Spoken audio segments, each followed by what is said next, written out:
Hello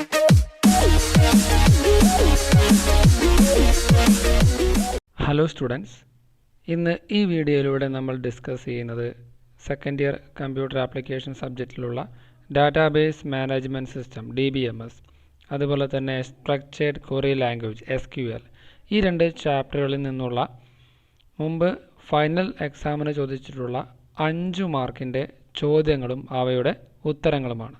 ഒന്നാമത്തെ ചോദ്യം, what is relational algebra? Explain any 3 relational algebra operations. എന്താണ് relational algebra എന്ന് പറഞ്ഞാൽ? അതുപോലെ തന്നെ ഏതെങ്കിലും 3 റിലേഷണൽ ഓൾജിബ്ര ഓപ്പറേഷൻസ് എക്സ്പ്ലെയിൻ ചെയ്യണം. അപ്പോൾ നമുക്ക് ആദ്യം അതിലെ ആ ഫസ്റ്റ് പാർട്ട് ഒന്ന് ഡിസ്കസ് ചെയ്യാം. What is relational algebra? അപ്പോൾ ഇതതിൻ്റെ ഒരു ഡെഫിനിഷനാണ്. The collection of operations that is used to manipulate the entire relations of a database is known as relational algebra. The collection of operations. So relational algebra എന്ന് പറഞ്ഞു കഴിഞ്ഞാൽ it's a collection of operations. ഓപ്പറേഷൻസിൻ്റെ ഒരു കളക്ഷനാണ് അത് ഉപയോഗിക്കുന്നത്. that is used to manipulate the entire relations of a database. ഒരു ഡാറ്റാബേസിനകത്തുള്ള relations, that is tables, ഒന്നുകൂടി specific ആയി പറഞ്ഞാൽ ആ ഡാറ്റ, ഇത്തരം റിലേഷൻസിനെ മാനിപ്പുലേറ്റ് ചെയ്യുക അല്ലെങ്കിൽ ചേഞ്ച് ചെയ്യുക, അതിനു വേണ്ടിയുള്ള ഓപ്പറേഷൻസിൻ്റെ ഒരു കളക്ഷനെയാണ് നമ്മൾ എന്ത് വിളിക്കുന്നത്? റിലേഷണൽ ഓൾജിബ്ര എന്ന് വിളിക്കുന്നത്. So this is the answer for the first part. What is relational algebra എന്നുള്ള ആ ചോദ്യത്തിൻ്റെ ഉത്തരമാണ് ഇപ്പോൾ പറഞ്ഞത്. ഒരു ഡാറ്റാബേസിനകത്തുള്ള റിലേഷൻസിനെ മാനിപ്പുലേറ്റ് ചെയ്യാനുള്ള ഓപ്പറേഷൻസിൻ്റെ ഒരു കളക്ഷനെയാണ് നമ്മൾ ഇവിടെ റിലേഷണൽ ഓൾജിബ്ര എന്ന് പറയുന്നത്. അപ്പോൾ ഇത് 2 മാർക്കിൻ്റെ ചോദ്യമായതുകൊണ്ട് തന്നെ ഇവിടെ ഞാനിപ്പോൾ ഈ ഒരു ഡെഫിനിഷൻ മാത്രമേ എഴുതിയിട്ടുള്ളൂ. 2 മാർക്കിന് കുറച്ചുകൂടി കണ്ടന്റ് ആവശ്യമുണ്ട്. അതായത് നമ്മൾ പഠിച്ചിട്ടുള്ള ആ 6 റിലേഷണൽ ഓൾജിബ്ര ഓപ്പറേഷൻസിൻ്റെയും പേരുകൾ ഒന്നിവിടെ പ്രതിപാദിക്കാവുന്നതാണ്. അതുകൂടി എഴുതുകയാണെങ്കിൽ ആയിരിക്കും ഒരു പെർഫെക്റ്റ് ആൻസർ ആയിട്ട് അത് മാറുന്നത്. ദെൻ ഈ ക്വസ്റ്റ്യൻ്റെ second part, explain any 3 relational algebra operations. നമ്മൾ ഏകദേശം 6ഓളം റിലേഷണൽ ഓൾജിബ്ര ഓപ്പറേഷൻസ് ഈ ചാപ്റ്ററിൽ നമ്മൾ ഡിസ്കസ് ചെയ്തിട്ടുണ്ട്. അതിൽ ഏതെങ്കിലും 3 എഴുതിയാൽ മതി എന്നാണ് ചോദ്യത്തിൽ പറഞ്ഞിട്ടുള്ളത്. അപ്പോൾ ഇവിടെ ഞാൻ എക്സ്പ്ലെയിൻ ചെയ്യുന്നത് ആദ്യത്തെ 3 കുറിച്ചാണ്. ഒന്നാമത്തേത് select operation, second one is project operation and third one is union operations. അപ്പോൾ ഈ 3 കുറിച്ചാണ് നമ്മളിവിടെ എക്സ്പ്ലെയിൻ ചെയ്യുന്നത്. അപ്പോൾ ഒന്നാമത്തെ relational algebra operation select. Select operation is used to select rows from a relation that satisfies a given condition. ഇപ്പോൾ select എന്ന് പറയുന്ന റിലേഷണൽ ആൾജിബ്ര ഓപ്പറേഷൻ നമ്മൾ ഉപയോഗിക്കുന്നത് ഒരു റിലേഷനിൽ നിന്ന്, ഒരു ടേബിളിൽ നിന്ന് റോസ് അല്ലെങ്കിൽ ട്യൂപ്പിൾസിനെ സെലക്ട് ചെയ്യാനാണ്. അങ്ങനെ സെലക്ട് ചെയ്യുമ്പോൾ അവിടെ there will be A condition. ആ കണ്ടീഷൻ സാറ്റിസ്ഫൈ ചെയ്യുന്ന അല്ലെങ്കിൽ ആ കണ്ടീഷൻ ട്രൂ ആയി നിൽക്കുന്ന റോസ് മാത്രമേ ഈ സെലക്ട് ഓപ്പറേഷൻ സെലക്ട് ചെയ്യുകയുള്ളൂ. റൈറ്റ്. അപ്പോൾ സെലക്ട് ഓപ്പറേഷനെ നമ്മൾ ഡിനോട്ട് ചെയ്യാനായിട്ട് സിഗ്മ എന്ന് പറയുന്ന ഈ സിമ്പലാണ് നമ്മൾ ഉപയോഗിക്കുന്നത്, ഗ്രീക്ക് ലെറ്റർ ആയിട്ടുള്ള സിഗ്മ. ഇതാണ് സെലക്ട് ഓപ്പറേഷൻ്റെ ഒരു ജനറൽ ഫോർമാറ്റ്. ഇതാണ് സെലക്ട് ഓപ്പറേഷനെ ഇൻഡിക്കേറ്റ് ചെയ്യാൻ വേണ്ടി നമ്മൾ സിഗ്മ എന്ന് പറയുന്ന ആ ഒരു സിമ്പൽ ചേർക്കുന്നു. ദെൻ അതിനുശേഷം സബ്സ്ക്രിപ്റ്റായിട്ട്, ആ സിമ്പലിന് സബ്സ്ക്രിപ്റ്റായിട്ട് നമ്മളുടെ കണ്ടീഷൻ ഉണ്ടായിരിക്കും. അതിനുശേഷം ബ്രാക്കറ്റിൽ ഏത് റിലേഷനെയാണോ റിലേഷനകത്താണോ നമ്മൾ ഈ പറയുന്ന ഓപ്പറേഷൻ ഉപയോഗിക്കുന്നത് ആ റിലേഷൻ്റെ പേര്. നമുക്കൊരു എക്സാമ്പിൾ ചെക്ക് ചെയ്യാം.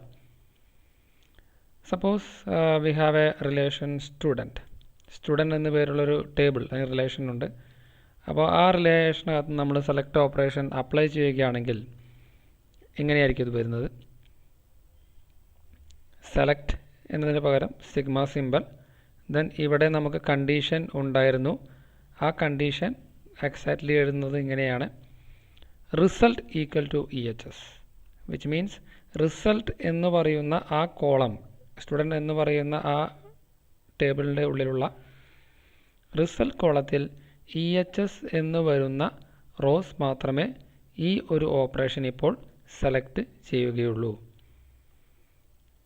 സപ്പോസ് ഇതാണ് നമ്മളുടെ സ്റ്റുഡൻറ്റ് റിലേഷൻ എന്നുണ്ടെങ്കിൽ നമുക്കറിയാം ഇവിടെ ഏകദേശം 5 കോളംസ് ഉണ്ട്, 3 റോസ് ആണ് ഡാറ്റയായിട്ടുള്ളത്.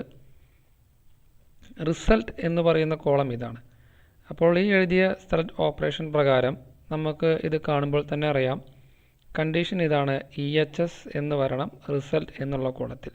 അങ്ങനെ നോക്കുകയാണെങ്കിൽ ഇവിടെ 2 റോസിന് മാത്രമേ അത്തരത്തിലുള്ള വാല്യൂ വന്നിട്ടുള്ളൂ. അതിനർത്ഥം ഇതിൽ നമ്മൾ സെലക്ട് ഓപ്പറേഷൻ ചെയ്യുകയാണെങ്കിൽ നമുക്ക് ലഭിക്കുന്ന ഔട്ട്പുട്ട് ഇങ്ങനെയായിരിക്കും: 101 സച്ചിൻ EHS ആണ്, 110 ഷാജി EHS ആണ്, 103 രാഹുൽ എന്ന് പറയുന്ന ഈ ഒരു റോ നമ്മൾ എടുത്തിട്ടില്ല. ബിക്കോസ് ഈ റോയ്ക്ക് കണ്ടീഷൻ ഇവിടെ സാറ്റിസ്ഫൈ ചെയ്യുന്നില്ല. ആ കണ്ടീഷൻ ഇവിടെ സാറ്റിസ്ഫൈ ചെയ്യുന്നില്ല. ഇവിടെ NHS ആണ്. നമ്മൾ പറഞ്ഞ പ്രകാരം EHS വരണം. അപ്പോൾ ഇതാണ് select operation.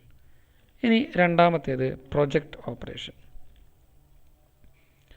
Project operation selects certain attributes from the table. ഒരു റിലേഷൻ അല്ലെങ്കിൽ ഒരു ടേബിളിൽ നിന്ന് സെലക്ട് സർട്ടൻ ആട്രിബ്യൂട്ട്സ്. ആട്രിബ്യൂട്ട്സ് എന്ന് പറഞ്ഞു കഴിഞ്ഞാൽ നമുക്കറിയാം കോളംസിനെയാണ് ഇവിടെ ആട്രിബ്യൂട്ട് എന്ന് പറയുന്നത്. ബിക്കോസ് നമ്മൾ RDBMS എന്നുള്ള ഒരു കോണ്ടെക്സ്റ്റിൽ കോളംസിന് നമ്മൾ പറയുന്ന പേരാണ് ആട്രിബ്യൂട്ട്സ്. അപ്പോൾ പ്രൊജക്റ്റ് ഓപ്പറേഷൻ കുറച്ച് കോളംസ് ആണ് ഒരു ടേബിളിൽ നിന്ന് സെലക്ട് ചെയ്യുന്നത്. അത് ഡിനോട്ട് ചെയ്യാൻ നമുക്ക് എല്ലാവർക്കും പരിചിതമായിട്ടുള്ള പൈ എന്ന് പറയുന്ന അഗെയിൻ ഒരു ഗ്രീക്ക് സിമ്പലാണ് പൈ. പൈ എന്ന് പറയുന്ന സിമ്പലാണ് നമ്മളിവിടെ ഉപയോഗിക്കുന്നത്. ഇതിൻ്റെ ഒരു ജനറൽ ഫോർമാറ്റ് ഈ കാണുന്ന രൂപത്തിലാണ്. പ്രൊജക്റ്റ് ഓപ്പറേഷൻ എന്ന് ഇൻഡിക്കേറ്റ് ചെയ്യാൻ പൈ സിമ്പൽ ചേർത്തു. Then A1, A2, AN. ഈ A1, A2 up to AN എന്ന് പറയുന്നത് നമുക്ക് ആവശ്യമുള്ള അല്ലെങ്കിൽ സെലക്ട് ചെയ്യേണ്ട കോളംസിൻ്റെ പേരുകളാണ്. ദെൻ ഏത് റിലേഷനാണോ നമ്മൾ ഈ കോളംസ് എടുക്കുന്നത് ആ റിലേഷൻ്റെ പേര്. ഇതാണൊരു example. Project operation name, mark, result. പേര് കാണുമ്പോൾ തന്നെ അറിയാം നേരത്തെ നമ്മൾ കണ്ട സെയിം ടേബിൾ തന്നെയാണ്. അതിലുള്ള നെയിം, മാർക്ക്, റിസൾട്ട് ഈ 3 കോളംസ് അല്ലെങ്കിൽ ആട്രിബ്യൂട്ട്സ് നമ്മൾ സെലക്ട് ചെയ്യുന്നു ഫ്രം സ്റ്റുഡൻറ്റ് ടേബിൾ. അപ്പോൾ ഇതാണ് നമ്മുടെ ബേസ് ടേബിൾ. ഇതാണ് നമ്മളുടെ ഈ സ്റ്റുഡൻറ്റ് റിലേഷൻ നിന്നാണ് നമ്മൾ ഈ ഒരു പ്രൊജക്റ്റ് ഓപ്പറേഷൻ ചെയ്യാൻ പോകുന്നത്. അതിൻ്റെ റിസൾട്ട് ഇതായിരിക്കും. കാരണം നമ്മൾ സെലക്ട് ചെയ്യാൻ പറഞ്ഞിരിക്കുന്നത് നെയിം, മാർക്ക്, റിസൾട്ട് 3 കോളംസ് മാത്രമേ ഉള്ളൂ. ഇവിടെ നമുക്ക് മൊത്തം കോളംസും കാണാം. ഇവിടെ 3 കോളംസ് മാത്രമേ ഉള്ളൂ. ഇതാണ് ഈ പ്രൊജക്റ്റ് ഓപ്പറേഷൻ്റെ ഔട്ട്പുട്ട് എന്ന് പറയുന്നത്. മൂന്നാമത്തെ റിലേഷണൽ ആൾജിബ്ര ഓപ്പറേഷൻ ആണ് യൂണിയൻ. അപ്പോൾ യൂണിയൻ ഓപ്പറേഷൻ്റെ ഒരു ഡെഫിനിഷൻ ഇങ്ങനെയാണ്: union operation returns A relation containing all tuples appearing in either or both of the 2 specified relation. അപ്പോൾ യൂണിയൻ്റെ ഒരു പ്രത്യേകത എന്ന് പറയുന്നത് it's a binary operation, which means ഇവിടെ മുമ്പ് നമ്മൾ കണ്ട സെലക്ട് ആൻഡ് പ്രൊജക്റ്റ് ഈ 2 ഓപ്പറേഷൻസും ഓപ്പറേറ്റ് ചെയ്യുന്നത് ഒരു സിംഗിൾ ടേബിളിലായിരുന്നു. പക്ഷേ യൂണിയൻ ഓപ്പറേഷൻ ഓപ്പറേറ്റ് ചെയ്യുന്നത് 2 ടേബിളുകളിലാണ്. So it's a binary operation. അപ്പോൾ യൂണിയൻ ചെയ്യുന്ന കാര്യം ആ 2 ടേബിളുകളിൽ നിന്നും എല്ലാ ട്യൂപ്പിൾസിനെയും റിട്ടേൺ ചെയ്യും. പക്ഷേ ശ്രദ്ധിക്കേണ്ട കാര്യം, സിമിലർ ട്യൂപ്പിൾസ് ഉണ്ടെങ്കിൽ, ഒരേ ഡാറ്റ ഉണ്ടെങ്കിൽ അതിനെ ഒഴിവാക്കും. റിപ്പീറ്റേഷൻ ഉണ്ടായിരിക്കില്ല എന്നർത്ഥം. അപ്പം അങ്ങനെ 2 ടേബിളിൽ നിന്നും എല്ലാ റിലേഷൻസിനെയും റിട്ടേൺ ചെയ്യുകയാണ് യൂണിയൻ ഓപ്പറേഷൻ ചെയ്യുന്നത്. അതിനെ ഡിനോട്ട് ചെയ്യാൻ again we have A simple upper case U ആണ് നമ്മൾ ഉപയോഗിക്കുന്നത്. അപ്പോൾ യൂണിയൻ എന്ന് പറയുന്ന ഓപ്പറേഷൻ നടത്തണമെങ്കിൽ there will be A condition, that is two relations must be union compatible. Union compactable ആയിട്ടുള്ള റിലേഷൻസിനെ മാത്രമേ നമുക്ക് യൂണിയൻ ഓപ്പറേഷൻ ഉപയോഗിച്ചുകൊണ്ട് ഓപ്പറേറ്റ് ചെയ്യാൻ സാധിക്കുള്ളൂ. യൂണിയൻ കോമ്പാക്റ്റബിൾ മീൻസ് ഇവിടെ രണ്ട് ടേബിളുകൾ ഉണ്ടായിരിക്കുമെന്ന് പറഞ്ഞു. രണ്ട് ടേബിളുകളുടെയും ആട്രിബ്യൂട്ട്സിൻ്റെ എണ്ണം സെയിം ആയിരിക്കണം. രണ്ട് ടേബിളുകളുടെയും ആട്രിബ്യൂട്ട്സിൻ്റെ എണ്ണം സിമിലർ ആയാൽ മാത്രമേ ഇവിടെ യൂണിയൻ നമുക്ക് നടത്താൻ സാധിക്കുള്ളൂ. അതിനാണ് യൂണിയൻ കോമ്പാക്റ്റിബിലിറ്റി എന്ന് പറയുന്നത്. മാത്രവുമല്ല ഈ പറയുന്ന കോളംസിൻ്റെ ഡൊമൈൻസും ഏകദേശം സിമിലർ ആയിരിക്കണം. അപ്പോൾ ഈ രണ്ട് കാര്യങ്ങളും സാറ്റിസ്ഫൈ ചെയ്യുകയാണെങ്കിൽ നമ്മൾ പറയും ആ രണ്ട് ടേബിളും യൂണിയൻ കോമ്പാക്റ്റബിൾ ആണ്. അത്തരത്തിലുള്ള റിലേഷൻസിനെ മാത്രമേ നമുക്ക് യൂണിയൻ ഉപയോഗിച്ചുകൊണ്ട് ഓപ്പറേറ്റ് ചെയ്യാൻ സാധിക്കുള്ളൂ. ഇത് ഒരു എക്സാമ്പിളാണ്, യൂണിയൻ ഓപ്പറേഷന് വേണ്ടിയുള്ളൊരു എക്സാമ്പിളാണ്. We have two relations, arts relation, sports relation. രണ്ടെണ്ണത്തിലും നമുക്ക് 3 ഡാറ്റകൾ വീതമുണ്ട്, 3 റോസ് വീതമുണ്ട്. അപ്പോൾ ഇതിനെ നമ്മൾ യൂണിയൻ ചെയ്യുകയാണെങ്കിൽ നേരത്തെ പറഞ്ഞ ആ കണ്ടീഷൻ നമ്മൾ മറക്കരുത്. രണ്ടും യൂണിയൻ കോമ്പാറ്റബിൾ ആയിരിക്കണമെന്ന് പറഞ്ഞു. ഇത് രണ്ടും യൂണിയൻ കോമ്പാറ്റബിൾ ആണ്. അവിടെ പറഞ്ഞ ആ കണ്ടീഷൻസ് ഇവിടെ സാറ്റിസ്ഫൈ ചെയ്യുന്നുണ്ട്. അതായത് ഇവിടെ 3 കോളംസ് ആണുള്ളത്, ഇവിടെയും 3 കോളംസ്, 3 ആട്രിബ്യൂട്ട്സ്. അപ്പോൾ number of attributes are same. Then ഇതിനകത്തുള്ള ഡൊമൈൻസ്, ഓരോ കോളത്തിനും ഡൊമൈൻസ് സിമിലർ ആണ്. സോ ആർട്സും സ്പോർട്സും രണ്ട് റിലേഷൻസ് യൂണിയൻ കോമ്പാറ്റബിൾ ആണ്. അപ്പോൾ മാത്രമേ നമുക്ക് യൂണിയൻ നടത്താൻ സാധിക്കുള്ളൂ. ഇതിൻ്റെ ആൻസർ ഇതാണ്. യൂണിയൻ ഓപ്പറേഷൻ നടത്തി കഴിഞ്ഞാൽ കിട്ടുന്ന ഔട്ട്പുട്ട് ഇതാണ്. അപ്പോൾ ഇവിടെ ശ്രദ്ധിക്കേണ്ട കാര്യം, നമ്മൾ പറഞ്ഞത് രണ്ട് ടേബിളിൽ നിന്നും എല്ലാ റോസിനെയും റിട്ടേൺ ചെയ്യുമെന്നാണ് പറഞ്ഞത്. ഇവിടെ 3 റോ ഉണ്ട്, ഇവിടെ 3 റോ ഉണ്ട്. 6 റോ ആയിരിക്കണം നമുക്ക് വരേണ്ടത്, പക്ഷേ ഇവിടെ 5 റോ മാത്രമേ വന്നുള്ളൂ. അത് എന്തുകൊണ്ടാണെന്ന് ചോദിച്ചു കഴിഞ്ഞാൽ അവിടെ മുമ്പ് നമ്മളൊരു പോയിന്റ് പറഞ്ഞിരുന്നു, സിമിലർ ഡാറ്റ ഒഴിവാക്കുമെന്ന് പറഞ്ഞു. അതിനർത്ഥം ഈ ഒന്നാമത് കാണുന്ന ഈ ഒരു റോ, ഇവിടെ കാണുന്ന ഈ റോ നമുക്ക് നോക്കാതെ അറിയാം രണ്ടും ഒരേ ഡാറ്റയാണ്. അപ്പോൾ സിമിലർ ഡാറ്റ വന്നു കഴിഞ്ഞാൽ അതിനെ ഒരു തവണ മാത്രമേ ഇവിടെ സെലക്ട് ചെയ്യുള്ളൂ. അപ്പോൾ ഒരു തവണ മാത്രമേ ഇവിടെ വന്നിട്ടുണ്ട്. അങ്ങനെയാണ് ഇത് 5 റോ ആയി മാറിയത്. അപ്പോൾ ഇതാണ് ആർട്സ് യൂണിയൻ സ്പോർട്സിൻ്റെ റിസൾട്ട് എന്ന് പറയുന്നത്.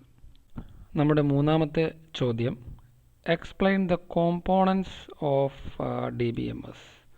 ഡാറ്റാബേസ് മാനേജ്മെൻറ്റ് സിസ്റ്റത്തിൻ്റെ വ്യത്യസ്ത കോമ്പോണൻറ്റുകൾ ഏതൊക്കെയാണ് എന്നുള്ളതാണ് നമ്മുടെ മൂന്നാമത്തെ ചോദ്യം. ഒന്നാമത്തെ component hardware, second one is software, third one is data, fourth one is users and last one, fifth one is procedures. ഇങ്ങനെ 5 കോമ്പോണൻറ്റുകളാണ് ഡാറ്റാബേസ് മാനേജ്മെൻറ്റ് സിസ്റ്റത്തിനുള്ളത്. Hardware, software, data, users and procedures. അപ്പോൾ ഇതൊരു 5 മാർക്കിൻ്റെ ചോദ്യമായതുകൊണ്ട് തന്നെ ഇത് ഓരോന്നും നമ്മൾ എന്താണെന്ന് എക്സ്പ്ലെയിൻ ചെയ്യേണ്ടതുണ്ട്. നമുക്കതിലേക്ക് പോവാം. ഒന്നാമത്തെ കോമ്പോണൻറ്റ് ഈസ് ഹാർഡ്വെയർ. ഹാർഡ്വെയർ എന്ന് പറയുന്ന ആ ഒരു വാക്ക് കേൾക്കുമ്പോൾ തന്നെ നമുക്കറിയാം എന്താണ് അതിൻ്റെ ഒരു ആൻസർ എന്ന് പറയുന്നത്. അപ്പോൾ അത് തന്നെയാണ് ഇവിടെ ഉദ്ദേശിക്കുന്നത്. Consist of A set of physical electronic devices such as computers, IO devices, storage devices etcetera. അപ്പോൾ ഈ ഡാറ്റാബേസ് മാനേജ്മെൻറ്റ് സിസ്റ്റം ഇംപ്ലിമെൻറ്റ് ചെയ്യാൻ നമ്മൾ ഉപയോഗിക്കുന്ന എല്ലാത്തരം ഹാർഡ്വെയർസ്, ഫസ്റ്റ് ഓഫ് ഓൾ നമുക്കറിയാം നമുക്ക് വേണം കമ്പ്യൂട്ടർ വേണം, ഇൻപുട്ട് ഔട്ട്പുട്ട് ഡിവൈസുകൾ വേണം, ഡാറ്റ സ്റ്റോർ ചെയ്യാൻ വി ഹാവ് സ്റ്റോറേജ് ഡിവൈസസ്. ഇതുമായി ബന്ധപ്പെടുത്തി നമ്മൾ ഉപയോഗിക്കുന്ന എല്ലാത്തരം ഫിസിക്കൽ ഇലക്ട്രോണിക് ഡിവൈസുകളെയും നമ്മൾ ജനറലി ഹാർഡ്വെയർ എന്നാണ് പറയുന്നത്. Second component is software. This is the set of programs used to control and manage the overall database. ഡാറ്റാബേസിനെ മാനേജ് ചെയ്യാൻ വേണ്ടി നമ്മൾ ഉപയോഗിക്കുന്ന പ്രോഗ്രാംസിനെയാണ് ഇവിടെ സോഫ്റ്റ്വെയർ എന്നുകൊണ്ട് ഉദ്ദേശിക്കുന്നത്. അപ്പോൾ ഒന്നുകൂടി പറയാം, ഹാർഡ്വെയർ എന്ന് പറഞ്ഞാൽ നമ്മൾ ഉപയോഗിക്കുന്ന electronic components like computer, input output device, storage device, ഇതുപോലുള്ള ഇലക്ട്രോണിക് കോമ്പോണൻറ്റുകൾ നമ്മൾ ഹാർഡ്വെയർ എന്ന് പറയും. സോഫ്റ്റ്വെയർ എന്ന് പറഞ്ഞു കഴിഞ്ഞാൽ ഇറ്റ്സ് എ സെറ്റ് ഓഫ് പ്രോഗ്രാംസിൻ്റെ ഒരു ഗ്രൂപ്പാണ്. എന്തിനു വേണ്ടിയുള്ള പ്രോഗ്രാംസ് എന്ന് ചോദിച്ചു കഴിഞ്ഞാൽ used to control and manage the overall ഡാറ്റാബേസിനെ മാനേജ് ചെയ്യാനുള്ള പ്രോഗ്രാംസിൻ്റെ കളക്ഷനെയാണ് നമ്മളിവിടെ സോഫ്റ്റ്വെയർ എന്നുകൊണ്ട് ഉദ്ദേശിക്കുന്നത്. മൂന്നാമത്തെ component, third component is data.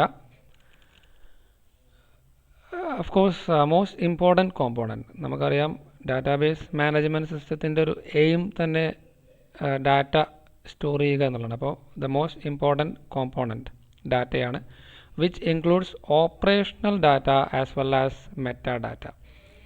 Operational data means നമ്മൾ ഓപ്പറേറ്റ് ചെയ്യുന്ന അല്ലെങ്കിൽ നമ്മൾ സ്റ്റോർ ചെയ്യുന്ന ഡാറ്റ എന്ന് മനസ്സിലാക്കിയാൽ മതി. Meta data means data about data എന്നിവിടെ എഴുതിയിട്ടുണ്ട്.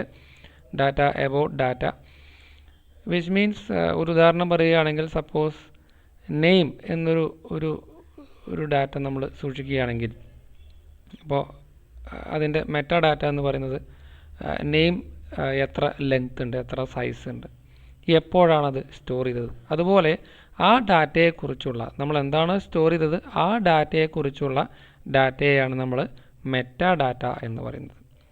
ഓക്കെ, അപ്പോൾ രണ്ട് തരത്തിലുള്ള ഡാറ്റ ഇവിടെയുണ്ട്, ഓപ്പറേഷണൽ ഡാറ്റയും അതുപോലെ മെറ്റാ ഡാറ്റയും. റൈറ്റ്.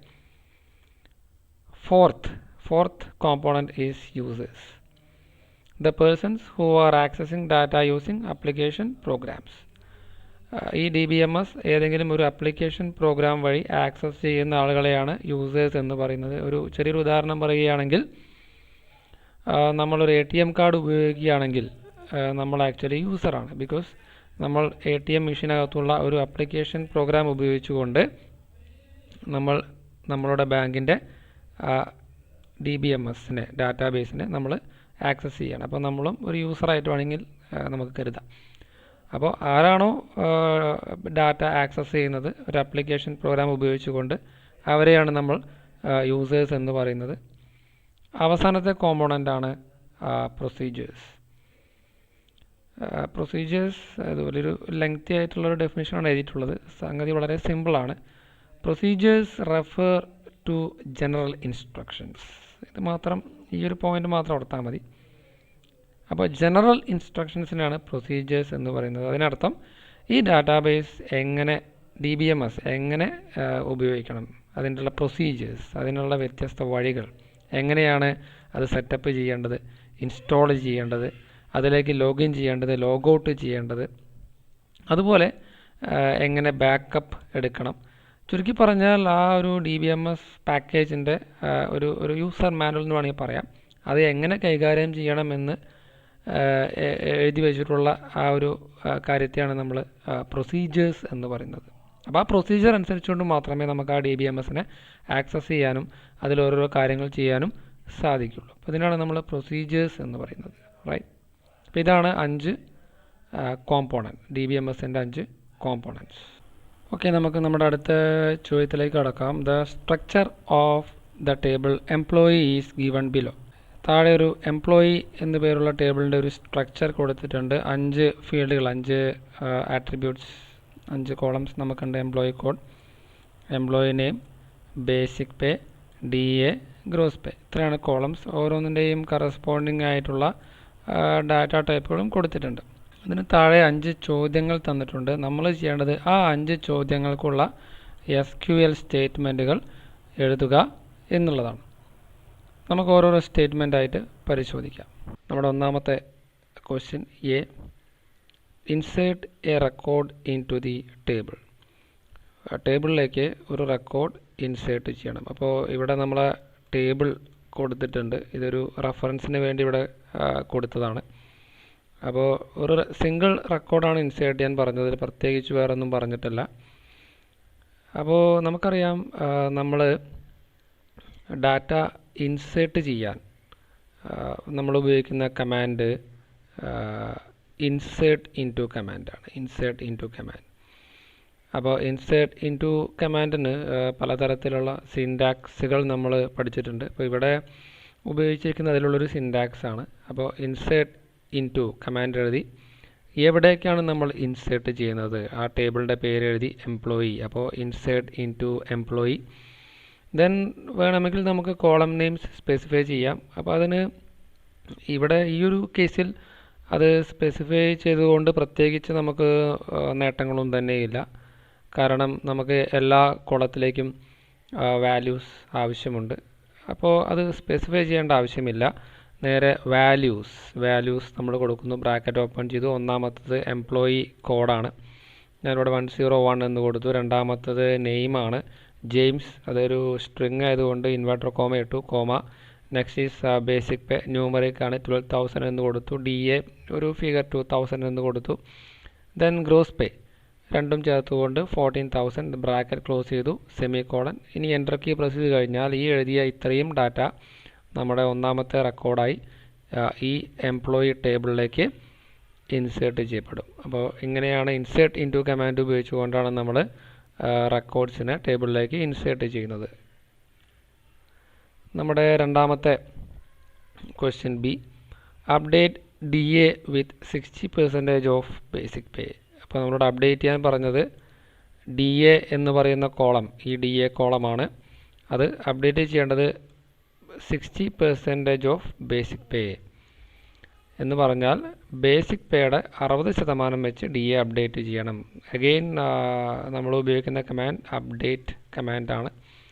അപ്പോൾ ഒരു ഡാറ്റ എഡിറ്റ് ചെയ്യുക, ഓൾട്ടർ ചെയ്യുക, ആ ഒരു ആവശ്യത്തിലേക്കായി നമ്മൾ ഉപയോഗിക്കുന്ന കമാൻഡാണ് അപ്ഡേറ്റ് കമാൻഡ്. അപ്പോൾ അപ്ഡേറ്റ് കമാൻഡ് സിൻടാക്സ് നിങ്ങൾക്ക് അറിയുന്നതായിരിക്കും. ഇവിടെ അപ്ഡേറ്റ് കമാൻഡ് ഉപയോഗിച്ചു. രണ്ടാമതായി പറയേണ്ടത് ഏത് ടേബിളിലാണ് നമ്മൾ അപ്ഡേഷൻ ചെയ്യുന്നത്. ഇവിടെ എഴുതി എംപ്ലോയി ടേബിൾ, എംപ്ലോയി എന്ന് എഴുതി. പിന്നെ നമ്മളൊരു കീവേഡ് ഉപയോഗിക്കും, കീവേഡ് സെറ്റ് കീവേഡ്. ദെൻ എന്താണ് നിങ്ങൾക്ക് സെറ്റ് ചെയ്യേണ്ടത് DA എന്ന് പറയുന്ന കോളത്തിലേക്കാണ് വാല്യൂ സെറ്റ് ചെയ്യേണ്ടത്. അപ്പോൾ ആ കോളത്തിൻ്റെ പേര് DA, that is equal to എന്താണ് സെറ്റ് ചെയ്യേണ്ടത്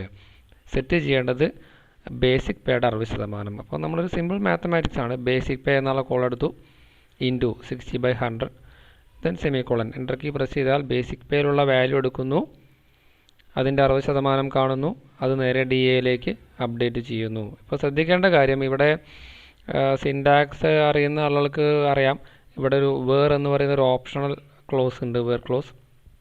അപ്പോൾ ഇവിടെ വേർ എന്ന് പറയുന്ന ഭാഗം ഈ ഒരു സ്ഥലത്ത് ആബ്സെൻ്റ് ആണ്. അപ്പോൾ അതുകൊണ്ട് തന്നെ ഈ ഒരു അപ്ഡേഷൻ എംപ്ലോയി എന്ന് പറയുന്ന ടേബിളിന് മൊത്തത്തിലായിരിക്കും സംഭവിക്കുക.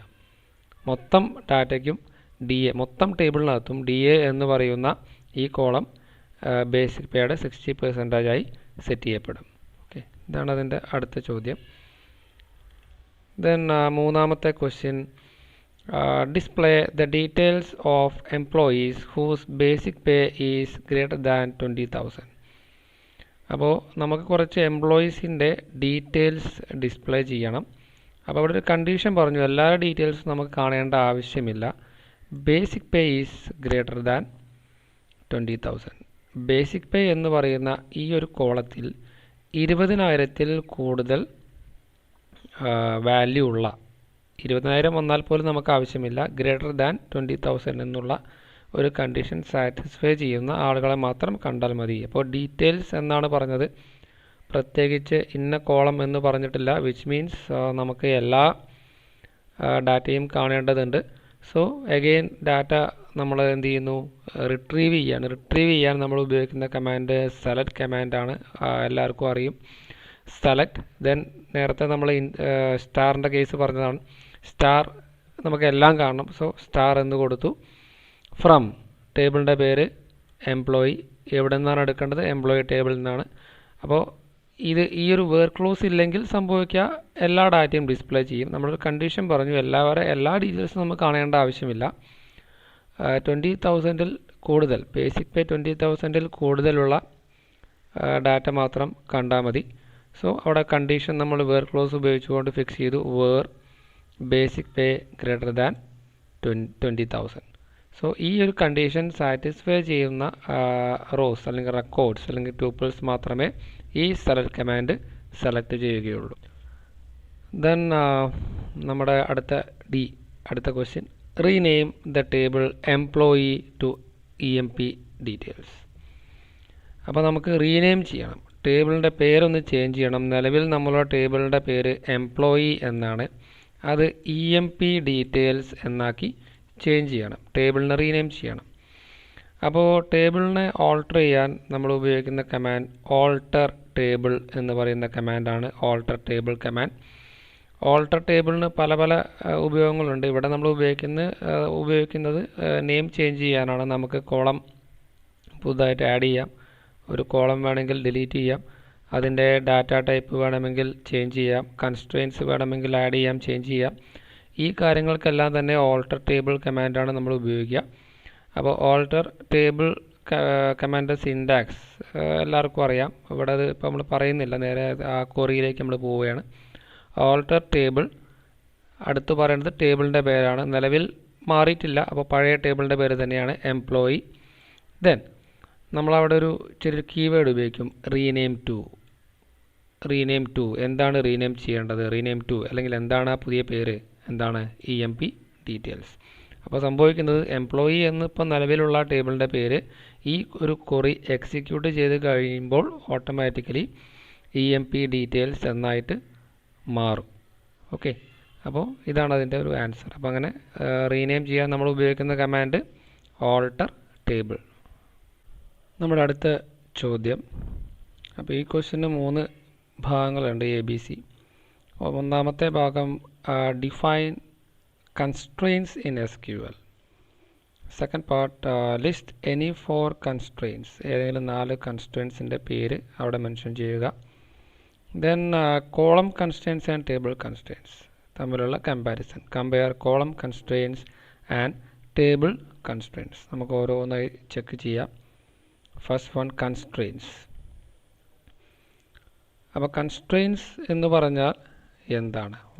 കൺസ്ട്രെയിൻസ്, അപ്പോൾ ഇവിടെ താഴെ ആൻസർ ഉണ്ട്. Set of rules enforced on the data that are entered into the column of the table. അപ്പോൾ റൂൾസാണ്, നിയമങ്ങളാണ്. അപ്പോൾ എന്തിനു വേണ്ടിയുള്ള നിയമങ്ങൾ എന്ന് ചോദിച്ചാൽ എൻഫോഴ്സ്ഡ് ഓൺ ഡാറ്റയ്ക്ക് മേൽ നമ്മൾ ഇംപ്ലിമെൻ്റ് ചെയ്യുന്ന നിയമങ്ങളാണ്. ഏത് ഡാറ്റ എന്ന് വീണ്ടും ചോദിച്ചു കഴിഞ്ഞാൽ that are entered into the column of the table. അപ്പോൾ ചുരുക്കി പറഞ്ഞാൽ ഒരു കോളത്തിലേക്ക് നമ്മൾ എൻ്റർ ചെയ്യുന്ന ഡാറ്റയ്ക്ക് മേൽ ഇംപ്ലിമെൻ്റ് ചെയ്യുന്ന അല്ലെങ്കിൽ നമ്മൾ ഉപയോഗിക്കുന്ന ചില നിയമങ്ങളെ, റൂളുകളെ, റെസ്ട്രിക്ഷൻസ്, അതിനെയാണ് നമ്മൾ കൺസ്ട്രെയിൻസ് എന്ന് പറയുന്നത്. അപ്പോൾ ഈ കൺസ്ട്രെയിൻസ് അനുസരിച്ചുകൊണ്ട് മാത്രമേ ഈ ടേബിളിനുള്ളിലുള്ള ഈ കോളത്തിലേക്ക് നമുക്ക് ഡാറ്റ എൻ്റർ ചെയ്യുവാൻ അല്ലെങ്കിൽ ഇൻസേർട്ട് ചെയ്യുവാൻ സാധിക്കുകയുള്ളൂ. അപ്പോൾ 2 തരത്തിലുള്ള കൺസ്ട്രെയിൻസ് ആണ് നിലവിലുള്ളത്. ഒന്ന് കോളം കൺസ്ട്രെയിൻസ് എന്ന് പറയും, ടേബിൾ കൺസ്ട്രെയിൻസ് എന്ന് പറയും. 2 കാറ്റഗറി ഉണ്ട് കൺസ്ട്രെയിൻസിന്, column constraints and table constraints. Okay, അതിൻ്റെ ബി പാർട്ട്. ഏതെങ്കിലും 4 കൺസ്ട്രെയിൻസിൻ്റെ പേരുകൾ പറയുക. നമ്മൾ കുറേ എണ്ണം പഠിച്ചിട്ടുണ്ട്, അപ്പോൾ അതിൽ 4 എണ്ണം ഇവിടെ ജസ്റ്റ് പറയുന്നു.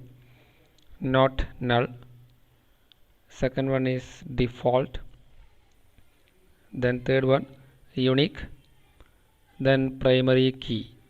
അങ്ങനെ 4 കൺസ്ട്രെയിൻസിൻ്റെ പേരുകൾ. ദെൻ അതിലെ മൂന്നാമത്തെ sub questions, comparison between column and table constraints. ടേബിൾ കൺസ്ട്രെയിൻസും കോളം കൺസ്ട്രെയിൻസും തമ്മിലുള്ള കമ്പാരിസൺ, തമ്മിലുള്ളൊരു താരതമ്യം.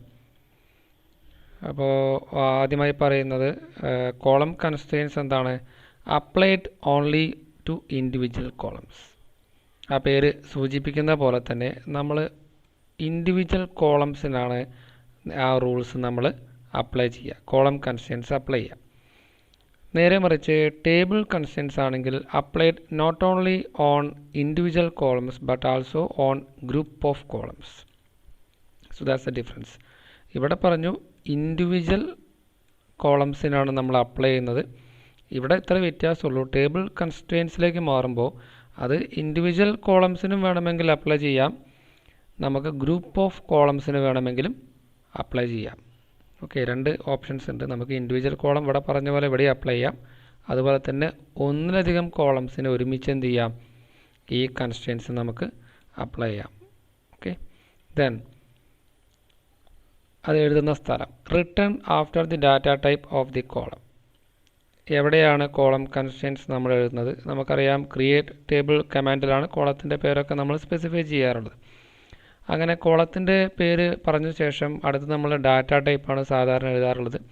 ആ ഡാറ്റ ടൈപ്പിനും ശേഷമാണ് കോളം കൺസ്ട്രെയിൻസിൻ്റെ പേരുകൾ എഴുതാറുള്ളത്. ടേബിൾ കൺസ്ട്രെയിൻസിലേക്ക് വരുന്ന സമയത്ത് അത് എഴുതുന്നത് return at the end of the table definition. നമ്മൾ ടേബിൾ ഡെഫിനിഷൻ, ടേബിളിൻ്റെ എല്ലാ കാര്യങ്ങളും എഴുതി ഓരോ കോളത്തിൻ്റെ ഡാറ്റ ടൈപ്പ് കൺസ്ട്രെയിൻസ് ഉണ്ടെങ്കിൽ അത് അങ്ങനെ അവസാനത്തെ കോളം കഴിഞ്ഞാൽ നമ്മൾ ബ്രാക്കറ്റ് ക്ലോസ് ചെയ്യും, ദെൻ സെമി കോളൻ ഇടാണ് പതിവ്. അങ്ങനെ അവസാനത്തെ കോളത്തിന് ശേഷമാണ് നമ്മൾ ടേബിൾ കൺസ്ട്രെയിൻസ് എഴുതാറുള്ളത്. ഓക്കെ, ഇതാണ് തമ്മിലുള്ളൊരു കമ്പാരിസൺ. നമ്മുടെ അടുത്ത ചോദ്യം, give two union compatible relations NSS and ASAP. Write the relational operations to create relations which consists of. അതായത് ഇവിടെ താഴെ കുറച്ച് എന്താ പറയുക കണ്ടീഷൻസ് പറയും. ആ കണ്ടീഷൻസ് അനുസരിച്ച് കൊണ്ടുള്ള റിലേഷണൽ ഓപ്പറേഷൻസ് എഴുതാനാണ് നമ്മളോട് ആവശ്യപ്പെട്ടുള്ളത്. അതിനുവേണ്ടി നമുക്ക് തന്ന 2 ടേബിളുകളുടെ പേരാണ്, റിലേഷൻ്റെ പേരാണ്, ഒന്ന് NSS, രണ്ടാമത്തേത് ASAP. അപ്പോൾ ഫസ്റ്റ് ആയിട്ടുള്ള കണ്ടീഷൻ ഇതാണ്, the students in both NSS and ASAP. NSS എന്ന് പറയുന്ന റിലേഷനിലും ASAPലും രണ്ടിലുമുള്ള 2 റിലേഷൻസിനകത്തുമുള്ള സ്റ്റുഡൻസിൻ്റെ പേരുകൾ ഏതാണ്? നമ്മൾ ഉപയോഗിക്കുന്നത് ഇൻ്റർസെക്ഷൻ എന്ന് പറയുന്ന റിലേഷണൽ ഓപ്പറേഷനാണ്. ഈ റിലേഷണൽ ഓപ്പറേഷൻ്റെ പ്രത്യേകത, ഇത് രണ്ടിലും സിമിലറായി വരുന്ന, രണ്ടിലും ഉൾപ്പെടുന്ന റെക്കോർഡ്സ് ആയിരിക്കും നമുക്ക് റിട്ടേൺ ചെയ്യുന്നത്. നമുക്ക് ആവശ്യം തന്നെയാണ് NSSലും ASAPലുമുള്ള സ്റ്റുഡൻസിൻ്റെ ഡീറ്റെയിൽസ്, രണ്ടിലും ഉൾപ്പെടുന്ന സ്റ്റുഡൻറ്റ് ഡീറ്റെയിൽസ് നമ്മൾ ഉപയോഗിക്കുക ഇൻ്റർസെക്ഷൻ ഓപ്പറേഷനാണ്. അപ്പോൾ അങ്ങനെ എഴുതുക NSS ഇൻ്റർസെക്ഷൻ ASAP. അപ്പോൾ അടുത്ത question B part, the students in ASAP but not in NSS. അപ്പോൾ നമുക്ക് വേണ്ടത് ASAP എന്ന് പറയുന്ന റിലേഷനിലുള്ള സ്റ്റുഡൻസ്, പക്ഷേ അവർ എന്തിലുണ്ടായിരിക്കരുത്? NSSൽ ഉണ്ടായിരിക്കരുത്. അപ്പോൾ ചുരുക്കി പറഞ്ഞാൽ ASAP എന്ന് പറയുന്ന അല്ലെങ്കിൽ ആ ഒരു ടേബിളിൽ മാത്രമുള്ള, അപ്പോൾ നമുക്കതിൽ കുറേ കേസസ് ഉണ്ട്, 3 കേസസ് വരും. അപ്പോൾ ഈ സ്റ്റുഡൻസ് ASAPലും ഉണ്ടായിരിക്കും, അതേപോലെ NSSലും ഉണ്ടായിരിക്കും. ചില ആളുകൾ ASAPൽ മാത്രം ഉണ്ടായിരിക്കും, ചില ആളുകൾ NSSൽ ഉണ്ടായിരിക്കും. അപ്പോൾ നമുക്ക് വേണ്ടത് ASAPൽ മാത്രമുള്ള സ്റ്റുഡൻസിൻ്റെ ഡീറ്റെയിൽസാണ്. അപ്പോൾ അതിന് നമ്മൾ ഉപയോഗിക്കുന്നത് സെറ്റ് ഡിഫറൻസ് എന്ന് പറയുന്ന റിലേഷണൽ ഓപ്പറേഷനാണ്. മൈനസാണ് അതിൻ്റെ സിമ്പിൾ. അപ്പോൾ ASAP മൈനസ് NSS. അപ്പോൾ സംഭവിക്കുന്നത് ASAPൽ ഉള്ള ആളുകൾ മാത്രം, NSSൽ റിപ്പീറ്റേഷൻ ഉണ്ടെങ്കിൽ അവരെ ഒഴിവാക്കി ASAPൽ മാത്രം, ഈ ടേബിളിനെ മാത്രം ഇവിടെ കൺസിഡർ ചെയ്യുള്ളൂ. ഇതിൽ നിന്നുള്ള ഔട്ട്പുട്ടാണ് നമുക്ക് കിട്ടുക.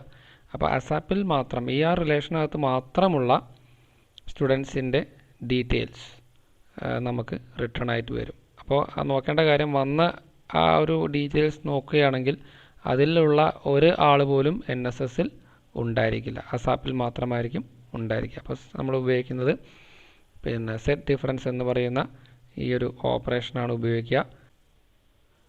So next question, the students who belongs to NSS or ASAP. NSSലോ ASAPലോ ഉള്ള ആളുകൾ, ചുരുക്കി പറഞ്ഞാൽ എല്ലാവരും എന്നാണ് അർത്ഥം. NSSലോ ASAPലോ ഉൾപ്പെട്ടിട്ടുള്ള സ്റ്റുഡൻസിനെ നമുക്ക് എന്ത് ചെയ്യണം?